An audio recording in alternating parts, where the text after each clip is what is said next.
Hey! Tambala na! At eto na sila, ang nag-iisang masugid na tagahanga ni Nicole Yala. Chris Chuper! Kasama ang nag-iisang die-hard fan ni Chris Chuper.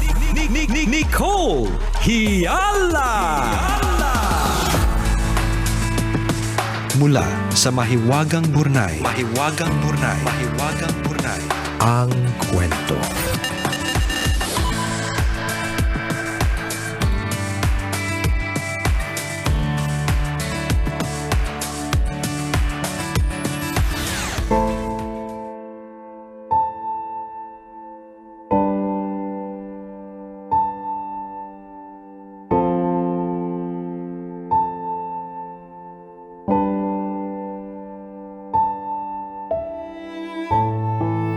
Dear Nicole and Chris, itago nyo na lang ako sa pangalang John. Naisipan kong sumulat dahil gusto kong maglabas ng emosyon. Baka sakaling kahit papaano, makatulong sa pag-move on ko.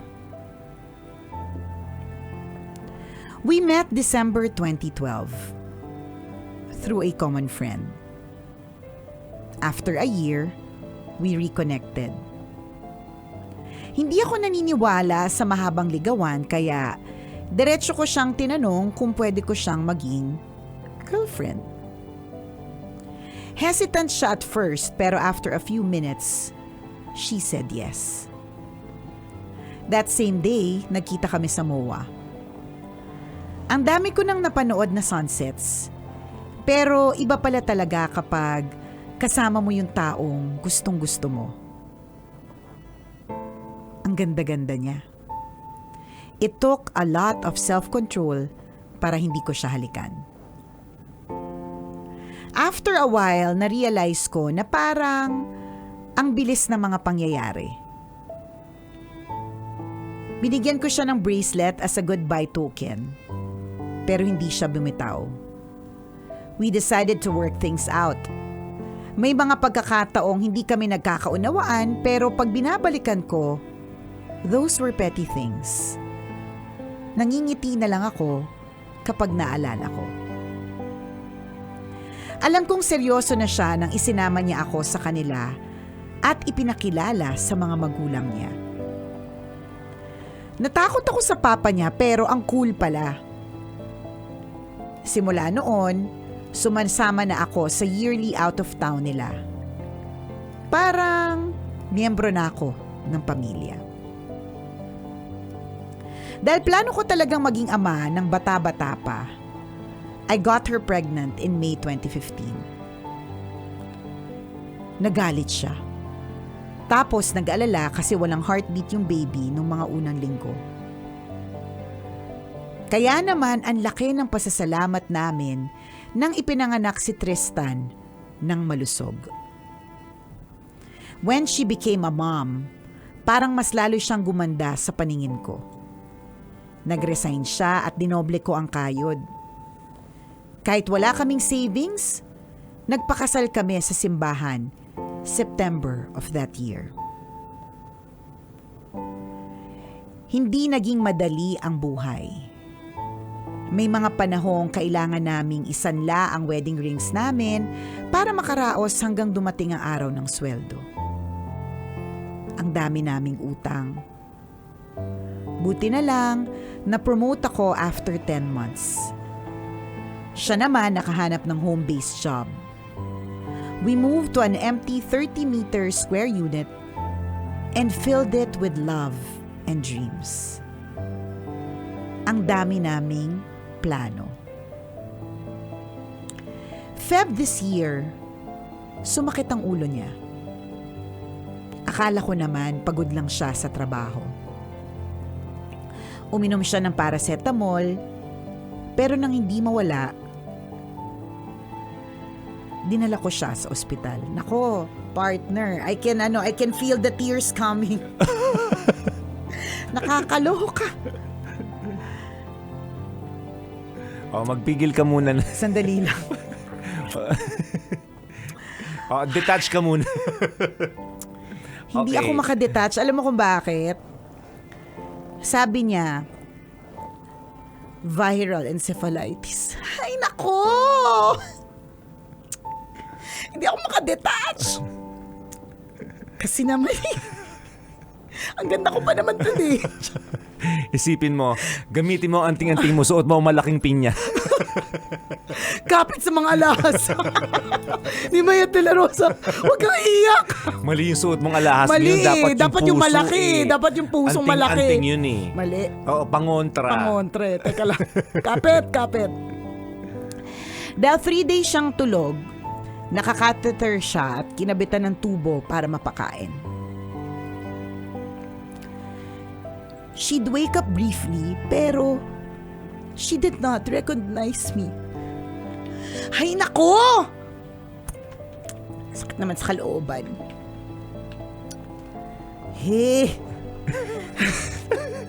Parang di ko matawid. Teka. Malapit na. Tawid mo, Nicole. Kaya mo yan. Bilang muna kita ng inasal. Kaya nga. Pwede maraming chicken oil. Nag-file ako ng leave para maalagaan ko siya. Yung anak namin, iniwan ko muna sa parents niya. Palaki ng palaki ang bill namin sa ospital, but that was the least of my worries. I wanted her to get well. Nagising siya at naiyak ako nang makilala niya ako. Akala ko okay na.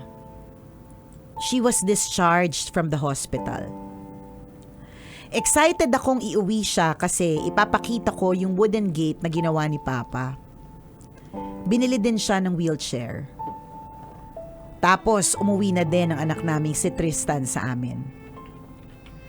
Alam kong masaya siya nang makita niyang ulit ang anak namin. Kaso kinabukasan, bumalik ulit yung mga symptoms ng sakit niya. After a week, ibinilik siya sa ICU. Matapos ang 1 buwan mula nang una ko siyang dalhin sa ospital, she was in deep coma.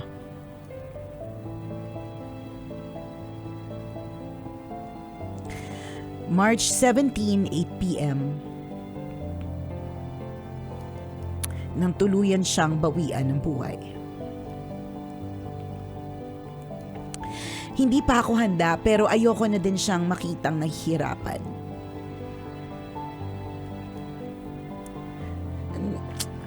Sakit naman itong line na to. When I took off her life support, she took my heart with her. I do not think I will ever be the same.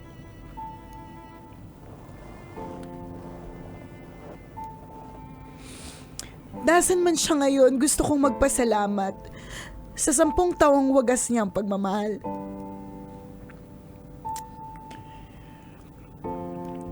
Aabutin ko pa din yung mga pangarap na sabay naming binuo. Malungkot pero salamat pa din kasi she left a precious girl behind. Yung anak namin na carbon copy niya.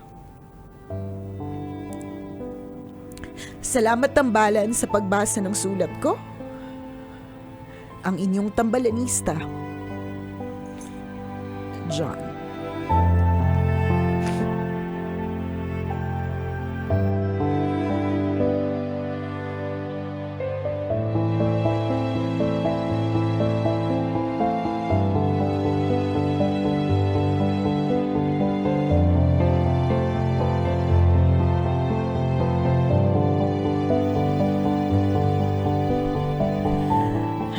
Saya kanina.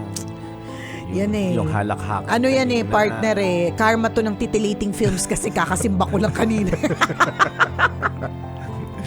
Yan Sakit tuloy. naman sa heart. Alam mo, hindi ko expected yung viral encephalitis. Actually, partner, nung binabasa ko yung kwento, hindi ko naman in-expect na ano siya eh. Hindi ko naman expect na madramang kwento siya. Pero parang may feeling ako na, kasi dahil siguro yung intro ni John was, gusto ko maglabas ng emosyon. May feeling ako na mabigat siya or may feeling ako, kasi lalo pa yung yung the way John described her, how he loved sunsets more kasi kasama niya, 'di ba? Kung gaano siya kaganda, kaya ang hirap pigilan halikan, 'di ba? Yung ganong pag-vision, 'di ba, na yung pagsabi niya pa na nung nanganak si girl, mas lalo siyang gumanda sa paningin niya, yung mga ganun. So napaka it's very emotional. Yung part pa lang na yon para sa akin na siya, punong-puno na siya ng emosyon. Yung ramdam mo talaga yung ramdam mo yung pagmamahalan, yung sabi niya na kumuha sila ng 30 square meters na unit and they want to fill it. They are filling it with love and memory. So doon pa lang na hindi niya pa sinasabi na magkakasakit. Attached na ako dun sa kwento nila kasi ramdam ko yung emosyon, ramdam ko yung pagmamahal. Ang sarap ng ganun, 'di ba?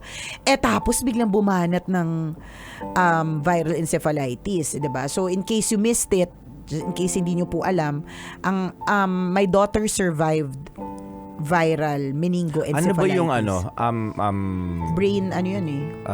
Causes nun? Hindi ko alam. Ano? Wala namang nakaalam eh.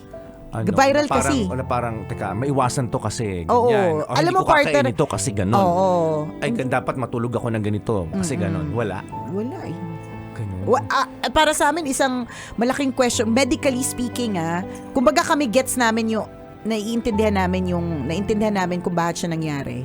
That suffering brought us closer to God. Brought us back to God again. Parang ganun.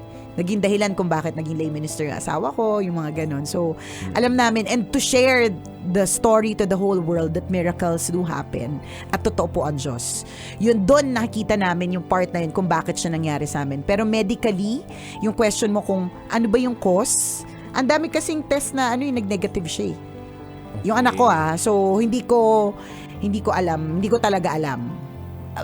Parang kaya totoo nung lumabas yung YouTube video namin about it. Ang daming questions doon about paano nga ba maiiwasan. Oo. 'Di ba? Actually merong ang meningitis ay meron pong turok.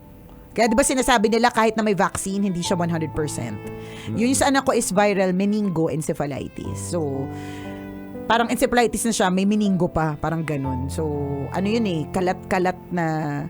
Basta pagka tiningnan mo yung MRI niya dati, sobrang daming parts na puti. Kaya nga sinabi ng doktor parang hindi tayo sure if she's gonna make it or hindi tayo sure if she's going to make it kung normal siya. Kasi masyadong maraming parts of the brain na affected. Bacterial infection, viral, ano siya eh, basta inflammation na maga. Okay. Oo. So kung ano madahilan, hindi ko talaga alam. Kaya nga, 'di ba tama naman yung question mo na yun eh. Para maiwasan nating lahat, 'di ba? Pagkain yan, hindi ko kakainin yan. Correct, Malayo pa lang, lalayo na ako. True. 'Di ba? Correct, alam mo, seafood yan, hindi ko kakainin. Oo, correct. halimbawa. Lalagyan ko yun ng pintura para hindi ko na talaga kainin. Lalagyan ko siya X na yellow, sino 'di ba? kakain na may pintura? Sige nga, wala. Diba? Yung ganun. Kung alam lang natin, hindi ko alam. If you have knowledge, if you're a doctor, if you're a physician listening right now, ganun, pwede kayong magbigay ng insight or input. Yun. So, nung viral encephalitis, talaga ako. Bas lalo na akong kaya nga sinabi mo, bitaw ka muna. Hindi ako makabitaw, diba? Kasi I've been through that eh. Doble yung emosyon ko eh. I feel so much for John. And at the same time, thank you talaga, Lord. Na-survive talaga din ng family namin. Kasi nung time na yun, partner, nung lumabas yung video namin in 2021, ang dami ko rin natanggap na messages na same disease did not make it eh. Parang katulad nung kay John. Yung ganon. And to John, wala kaming, I don't have words for you except that natuwa naman ako dun sa part na you're very positive. Na alam mo parang nakakalungkot palalo yun. Nakakalungkot na masaya yung nag-iwan sila ng anak na sobrang kamukha ng misis. Ang sakit sa kalooban, ganun. So, I don't have words for you, John, but just continue to keep the faith kasi sa mga ganitong mga pagkakataon, wala naman talagang ibang greatest na kakampi kundi ang Diyos, at ang laki-laki niya. Lagi nating tatandaan yun na He is so big. Hindi ko sasabihin it's okay, and hindi ko rin sasabihin, kung lagi ko sinasabi, partner, that everything happens for a reason, hindi ko siya kayang sabihin sa'yo yan ngayon. Kasi pag sinabi ko yan, tapos bigla mo akong sapakin, hindi ako magugulat. Sabi niya, sa'yo kaya mangyari. Sa'yo kaya mangyari. Diba? Tapos sasabihan mo ako ng ganyan, hindi ako magugulat, bigla mo akong bigyan ng 2 black eye. Ganon. So, hindi ko sasabihin yon kasi only time can tell, and only Tagalog na lang, nahihirapan na masyado yung damdamin ko. Oo, panahon lang din ang makakapagsabi, at yung faith mo kay God yung makakapagsabi ganyan ng kung papaano at kailan at kung bakit. Correct. Nakaka-bother kasi yan no? Parang, kung totoo yun, pag ang dami mong magiging tanong sa sarili mo, Lord, bakit? Di ba? Mabait naman kaming nilalang. Ganyan yung sasabihin mo lagi, bakit sa akin mo binigay ang problemang ito? Walang sino man ng taong pwede magsabi na kasi ganito yan. Alam mo kasi ganyan yan. Walang sino mang taong pwede magsabi nun, kahit kaming tambalan. Correct. Walang pwede magsasabi, let time unfold the reason why. Let time unfold the comfort and peace in you, within you. Diba? Dadating yung time na yun na maiintindihan mo rin. Diba? Pero hindi namin pwedeng sabihin na, alam mo, next year wala na yan. Okay lang yan. Oo, hindi. Saka hindi mo pwedeng, correct. Hindi mo pwedeng sabihin sa kanya na okay lang yan. Kasi sabihan mo yung tao ng okay lang yan, partner. Huwag ka rin magtaka kung sapaking kanya o kagilitan kanya o kaya gripuan kanya sa gilid. Kasi Only partner, time will tell. partner, kung halimbawa, kaya nga ako nag-detach ako nun sa social media eh. Kasi ayoko may magsasabi sa akin na, Nicole, okay lang yan. Kasi sa totoo lang, hindi siya okay. Baka matutunan ko pang maging masamang tao, may isip kong gripuhan talaga sa gilid, diba? Panahon lang din talaga ang makakapagsabi. Kaya nga, sabi ko nga, partner, I do not have words for John. Hindi ko alam kung ano yung tamang eksaktong masasabi ko to make you feel better. But, ang gagawin mo lang talaga John sa ngayon ay kumapit ng matindi sa Diyos. And you have more reasons na kumapit because you have your kid. Correct. Yun yung mahalaga doon na kumapit ng matindi, ng matinding-matindi kay God kasi You have Tristan. Oo. Diba? Yun yung gagawin. May nakausap akong ganyang kaibigan na nawalan din ng asawa. Binawian din ng buhay. Totoo, matindi yung pinagdaanan na nagkaroon siya ng mga suicidal thoughts and tendencies. Pero kumapit pa rin siya sa katotohanan na Lord, na wala man ang asawa, nandiyan naman ang aking anak. Diba? Pag nakita mo, lalo na kamukhang-kamukha nung wife mo, yung anak mo, diba? So, maraming rason para, diba, kumapit sa madaling salita. Correct, totoo. And siguro, tama, you surround yourself with people who will give you comfort. Wag kang sasama doon sa mga tao na magbibigay sa iyo ng hindi magandang influence. Meaning, yung parang ididikdik sa iyo yung nararamdaman mo. Minsan isisisihin mo, ikaw kasi pabaya ka. 'Di ba? Dapat inaayos mo yung kinakain mo yung masasarap na pagkain, dapat malinis yung bahay. Alam naman natin na lahat 'yon, pero yung mga ganong klase, 'di ba, mga ganong klase ng statement hindi nakakatulong eh. Parang sinasabi mo, kasalanan ko pa pala. 'Di ba? So wag ganun. Iiwasan mo yung mga ganong klase ng tao.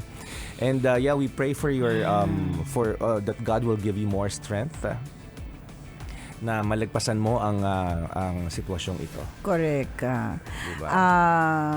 Tama yun yung sinabi ni partner na you surround yourself with positive people. Sabi ko nga sa'yo, partner, sa 4 decades of my life, nung nagkasakit si Princess, doon lang ako naka-attend ng Bible study. Hindi naman ako nagba-Bible study.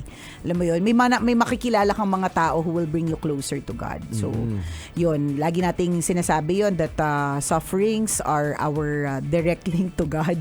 Kasi kapag may mga ganyang katitindasious na mga pagsubok, doon tayo lalong kumakapit. So, yun yung gagawin. Yun yung laging gagawin. Choose Alam the mo, right people. Correct. Lalo sa ganitong klase ng pagkakataon. Madami tayong mga viewers, partner, so hindi natin to puputulin sa ating Facebook Live, pero ilagay natin to sa podcast kasi at this point hindi naman siya exclusive na yung content, so pwede natin siyang ilagay sa podcast. We will this is already also on our podcast. ang nakaka-lurky dyan, tama ko dun sa question na yun eh, bakit nga ba, saan nga ba, Diba? paano nga ba nangyayari? Correct. Diba? Tas yun Teka, nga, may ano ba yan? May halimbawa, may study ba na ikaw na na-encounter partner na parang 2 out of 10 kids ay may hindi ko na siya inaral partner eh. Kasi kapag halimbawa nandun ka sa sitwasyon na yun, tas baso ka ng basa, mamamatay ka kakabasa. Kasi ang dami ng ano eh, 'di ba sabi ko nga sa iyo dati yung laryngitis ko this year, akala ko throat cancer, kakabasa. Kaya hindi rin Oo, inilaw kaya- ni Lord na sa'yo Oo. na dumating ka sa point na yun kasi baka lalo ka mag-overthink. Oo, ka. so kaya nag-detach ako, hindi ako yung parang I want to know more about it. Kung meron man akong gustong malaman, na inaalam ko during that time was, gusto kong malaman kung ano yung pwedeng gamot. Oo. Nung ang kagandahan ngayon, actually partner, ang alam ko pagkakaintindi ko, again correct me if I'm wrong, baka nung mga time na kinakausap po ako ng doktor, sabog po ako kaiiyak, no? Ang alam ko at ang pagkakaintindi ko, wala siyang eksaktong gamot. Kasi nung time na nasa nakakoma si Princess for 2 weeks, alam mo kung anong gamot niya, partner? Ano? Virgin coconut oil, yung milk, as in milk kasi hindi naman siya nakakalunok, so naka-NGT siya, partner, and vitamin C. So parang ang idea is kailangang palakisin siya. Tas after a while malalaman mo kung ano naging effect, parang ganun. Basta kailangan palakasin yung resistensya, parang ganun. So kasi nga wala siyang eksaktong gamot. Meron lang daw eksaktong gamot for anong tawag doon, for seizures. Although hindi nag-seizure yung anak ko eh. Pero parang amblysivir, parang ganun. Natatandaan ko pa yun, partner. Ito pa sasabihin namin sa'yo, John. God will send angels. Alam mo yun yung panghawakan mo, that God will send help, God will send angels. At yung help not necessarily would be financial. Kung financial, edi go, thank you Lord, diba? Huwag tayong plastic. Gusto natin ng pera, diba? But it can also be in the form of, people who are willing to help you, go out of their way. Kasi yung first guardian angel na masasabi naming nangyari sa amin was yung gamot na yun. Kasi time of pandemic yun partner. Medyo mahirap hanapin. So basta yung drugstore na pinuntahan ng asawa ko nun, kasi ako yung nasa ospital na nagbabantay, parang talagang ineffortan silang tulungan. Yung parang ganun. Kasi minsan, di ba, merong mga iba na hindi magtutulong. Sorry, may mga ganun talaga eh. Pero, or baka naman nung time na yun, partner, parang every little help is important. Kaya parang every little help is appreciated. But I feel like nung mga time na yun, siya yung isa sa mga una naming guardian angels. Yun. So, yun, John. Panghawakan mo lang yung fact na may mga God will send help. Always, 'di ba? Laging magsisend ang Diyos ng tulong. Minsan when you least expect it. Ganon. And importante talaga yung detachment from ako nagdetach ako muna sa social media talaga nung kasi feeling ko it's noise. Magde-detach ka sa mga taong nega kasi hindi ko makakalimutan, partner nung time na nalaman ko na encephalitis yung sakit ng anak ko. Ang sinabi, meron ako nakausap. Ang sabi niya sa akin, ay grabe, alam mo ba meron akong pinsan, ganyan din yung sakit, namatay. Sinabi niya yun sa akin, partner. Diba? Kilala mo to, sasabihin ko sa'yo kung sino. Clue. Basta. First letter ng first name. Wag na. Yun. Basta, sinabi niya yun, partner, at the height. Kaya yun yung nagsabi, yun isa rin sa mga triggers ko na, teka lang, hindi ko sasabihin to sa mga tao. Ano ko muna to, i-detach ko muna yung sarili ko sa noise because I want to focus. Parang ito si John, 'di ba? Nag-leave kasi noise din yung work sa totoo lang. In a way, medyo noise din siya kapag ka meron kang pinagagaling. Tingnan mo, pag may sakit sa bahay ninyo, istorbo ang trabaho. Diba? Tumitigil ang lahat. Ganun. So, ako, parang kinailangan ko mag-detach. Tapos, dinetach ko talaga yung mga taong feeling ko walang ambag sa akin. Yung mga, hindi siya makakatulong na matindi. Yung ganun. Yung tatanungin lang ko ng tatanungin, pero sa totoo lang, hindi naman concerned, magmamarites lang. Ganun. Osyoso lang. Oo, osyoso lang. May ganun na akala mo, concerned sila sa'yo, pero sa totoo lang, osyoso seryoso lang talaga. Gusto nila yung ganun. So, nag-detach ako. So, tama yun. Detach mo yung sarili mo dyan sa mga tao, pagkakataon, opportunity, na hindi makakatulong. Tapos, dun ka lang dun sa mga talaga makakatulong. God sends help. Lagi mo tatandaan yan. Totoo yun. Ang hirap, no? So, Keep on fighting. Oo, keep on fighting. Recently nga, part may nag-message sa akin na parang nagbebenta siya ng lupa kasi gusto niyang tulungan yung isa niyang friend kasi yung anak ay may autoimmune encephalitis. Iba naman, no? Iba naman. Nakakatakot. Iba naman na kind. Yun. Basta ang alam ko sa encephalitis is siya, inflammation of the brain. So it doesn't kaya yan nga, pwedeng mabulag, pwedeng di makalakad, pwedeng maraming bagay kasi yung brain naman talaga ang nagko-control.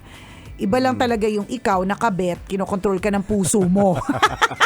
Walang isip. Oo, wala puso, puro emosyon. Puro puso ka, puro emosyon, kaya nananatili kang kabet. Isingat ko lang para hindi masyado mabigat, no?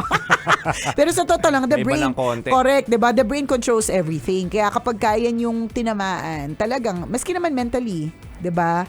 Pag yun yung tinamaan, lahat nagsasuffer na yung ganun. So, nakaka-lurky. Pero ang maganda nga, partner, wala man siyang eksaktong gamot. Again, correct me if I'm wrong, no?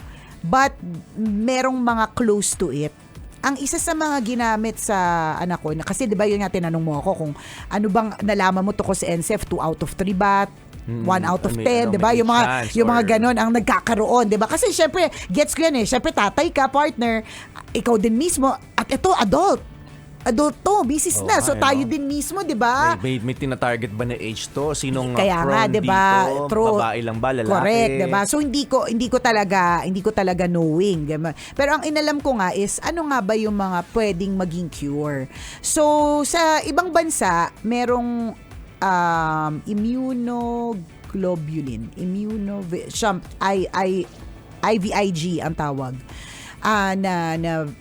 Na ang dami na napagaling na sakit na Kawasaki. Parang gano'n na medyo related sila gano'n sa US. So, nung nalaman ko yun dun sa isa naming kaibigan na doktor, shinare ko din yun dun sa team ng doctors. Although, na pag-iisipan na nila yun. So, I think it was also a great help.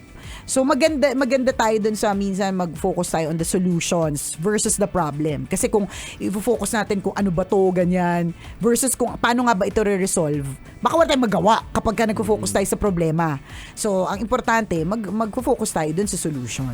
Yun din yung isa sa mga realizations ko noon, na parang, sige, wag na tayo dun sa ano ba to, ganyan, bakit? 'Di ba? Yung mga ganun. Kasi walang sagot eh. Walang sagot, dun na tayo sa papaano. 'Di ba? Paano tayo makaka-move forward? Anong pwedeng gawin, 'di ba?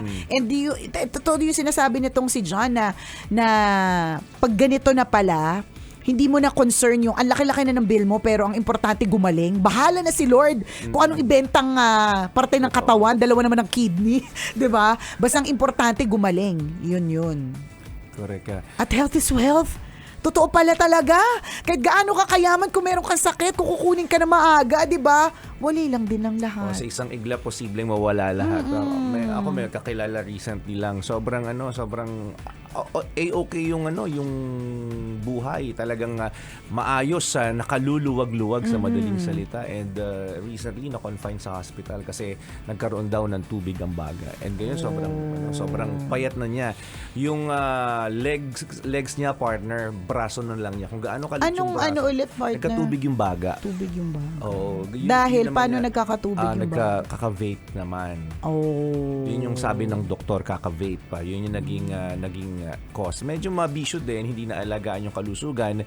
Pero yun sinasabi natin na sa isang iglap, posible palang mawala ang lahat. Totoo yun. Makita mo yung ang gagara ng mga sasakyan niya ngayon, binibenta niya na isa-isa kasi kailangan niya ng pambayad sa hospital. Tsaka hindi lang yun, partner. Aanin mo din naman lahat ng yun. Correct. Yun din talaga yung katotohanan dyan. Aanin mo talaga lahat. Kasi lahat ng ng resources niya ngayon ginagamit niya na para, 'di ba, masustain ang kanyang kalusugan. So yun ang sinasabi natin, 'di ba? Material wealth, yes, so ginagamit natin 'yan, napapakinabangan natin araw-araw 'yan sa maraming pagkakataon. But most importantly, your health is your greatest wealth. Correct, totoo. Yun yung tanging yaman na meron ka. Kung ang pamilya mo ngayon ay healthy pare-pareho, 'di ba? Ang bawat isa kung titingnan mo, walang discomfort, walang sakit, walang anumang hindi magandang nararamdaman, magpasalamat ka. Totoo. You are wealthy enough. Sobra. Diba? Ano talaga, it's such a lumang quotation, 'di ba? Oo. Na slogan na namin 'yan kapag Health Awareness Week nung mga bata pa kami. Pero truly that health is wealth. Totoo yun. Magpasalamat ka kung wala kang nararamdaman ngayon, di ba? Huwag kang mainggit sa ibang tao.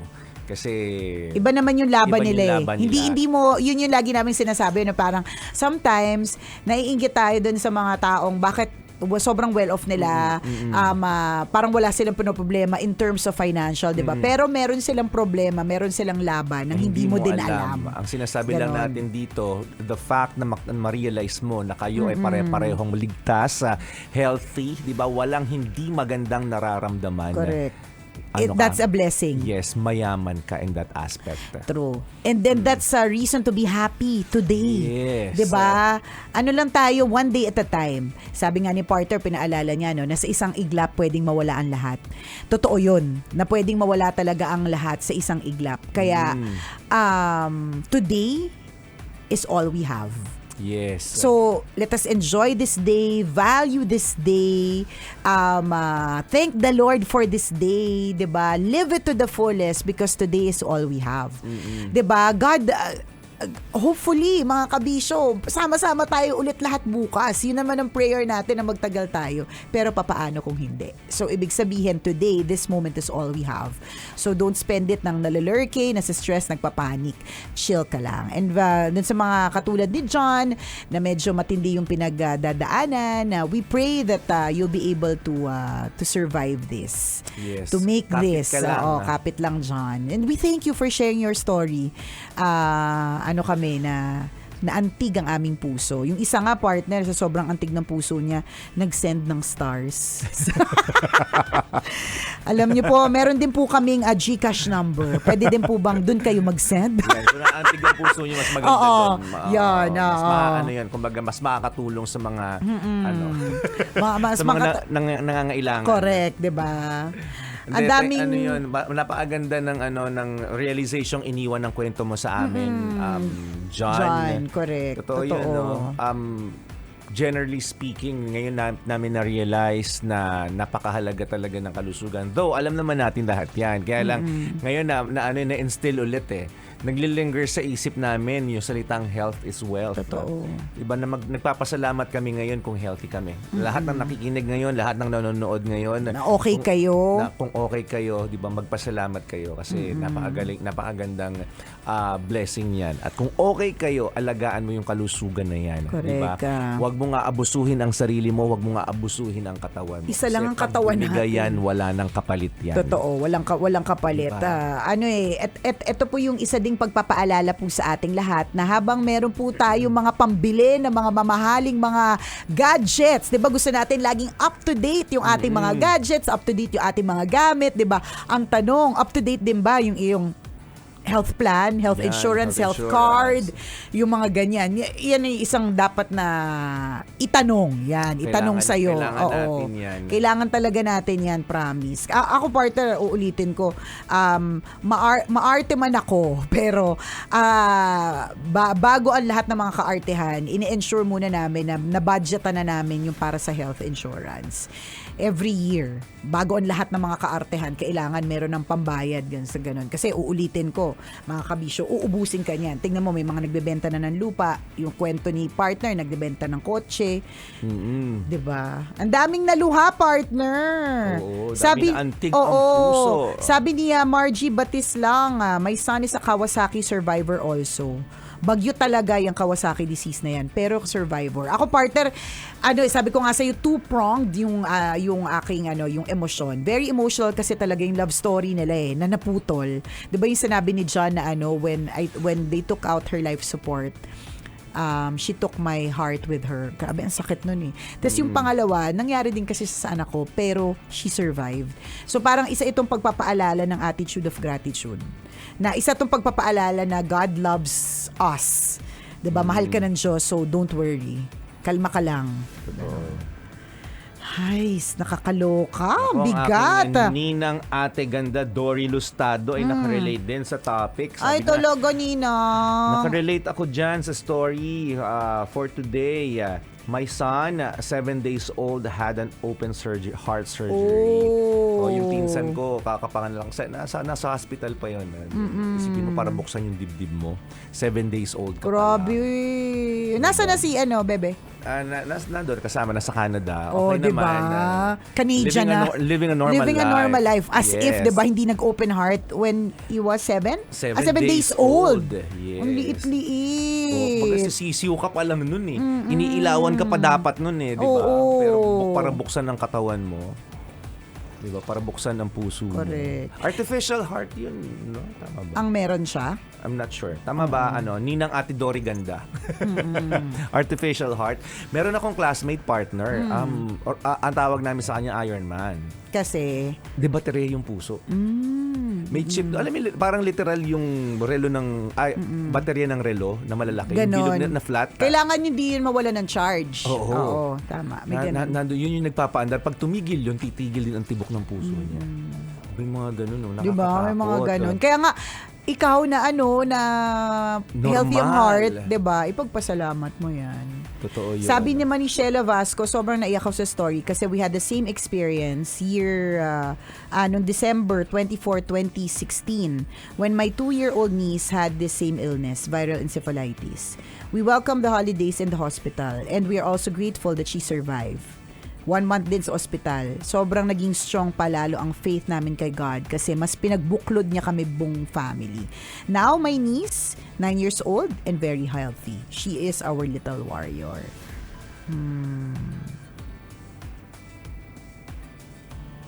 Zamir Laud says, sometimes warmth is better than words. Maaring hindi niya kailangan ang opinion natin. Kailangan niya lang nandyan tayo para makinig sa kanya. Totoo din. O, di ba? Ang daming grateful today dahil sa kwento na napulot natin. Lesson na napulot natin sa kwento ni John. Sabi ni Francisco Samonte, salamat sa Diyos sa lahat ng mga simpleng bagay simpleng bagay. Pero kayamanan para sa Okay. Kayamanan para sa amin, nakakakain kami, wala kaming sakit. Salamat sa Diyos. Maging mabait po palagi. Hindi po nakakamatay ang maging mabuting tao. Correct. Diba? Ang daming realization ng mga nanonood sa atin. Pinahalagahan ng kalusugan, kung okay, biglang nagpasalamat sa buhay, diba? Totoo 'yun, yung pagising mo sa umaga na wala ka talagang nararamdaman.